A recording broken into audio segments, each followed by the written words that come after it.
ሰላም ውድ የቻናላችን ተከታታዮች ሰላም እንደምናችሁ። ዛሬ ይዘንላችሁ የቀረብነው እንዳያችሁት ነው።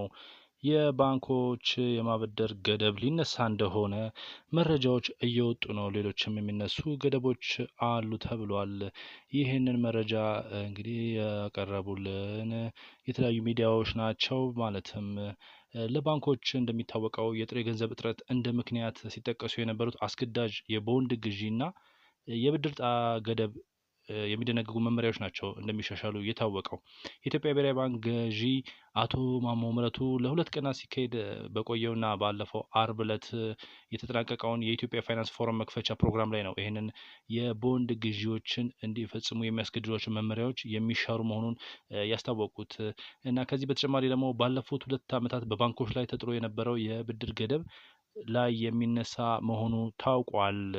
የፋይናንስ ዘርፉን የተመለከተ በቀጣይ እንደዚሁ ይወሰዳሉ ተብሎ ከሚጠበቁ ተግባራት መካከል እነዚህ መመሪያዎች ሙሉ ለሙሉ በመሻር እና ደግሞ ሌሎችንም ማብራሪያዎችንም በመቀጠል ነው አቶ ማሞ ምህረቱ ያስረዱትና በዚህ መሰረት ባንኮች በአስገዳጅ ሁኔታ የሚገዙትን ቦንድ የተመለከተው መመሪያ በሰኔ ወር 2017 ወይም አሁን በሚመጣው ጁን 2025 ሙሉ ለሙሉ እንደሚነሳ የብድር ገደቡን በተመለከተ መመሪያ ደግሞ መስከረም 2018 ወይም ሴፕቴምበር 2025 ይሰረዛል ነው የተባለው።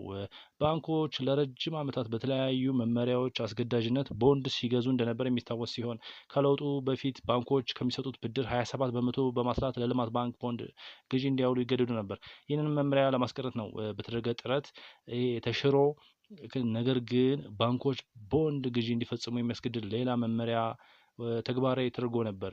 በሌላ በኩልም ደግሞ ከ2 ዓመት በፊት እያንዳንዱ ባንክ ከሚለቀው ገንዘብ ብድር ላይ እስከ 14 እስከ 18% በአመት እድገት ብቻ መልቀቅ እንደሚችል የሚያስገድድ ህግ በመውጣቱ ምክንያት አጠቃላይ እና ከእንደገናም ደግሞ ከአዲሱ የፋይናንስ ለውጥ ጋር ተያይዞ የገንዘብ ላይ ፖሊሲዎች በመለወጣቸው 2 ዓመት ውስጥ እንደምናውቀው የባንኮች ከፍተኛ የገንዘብ እጥረት ማጋጠሙ ይታወቃል። እንዲሁም በዋነኝነት ኢኮኖሚው ላይ ከፍተኛ ተጽዕኖ ያሳደረው የባንኮች የብድር አቅርቦት እጅግ ማነስ ነው እና እኚህ ሁለቱ ነገሮች በተለይ አሁን በተጠቀሰው ጊዜ ቢዘገይ እስከ መስከረም 2018 ድረስ እንደሚነሳ የብሔራዊ ባንክ ገዢ አቶ ማሞ ምህረቱ መግለጻቸው ታውቋል ብለናል። ለዛሬ ይህንን መረጃ ነው ይዘን የቀረብነው። ሌሎች መረጃዎችንም ይዘን እንቀርባለን ወደፊት።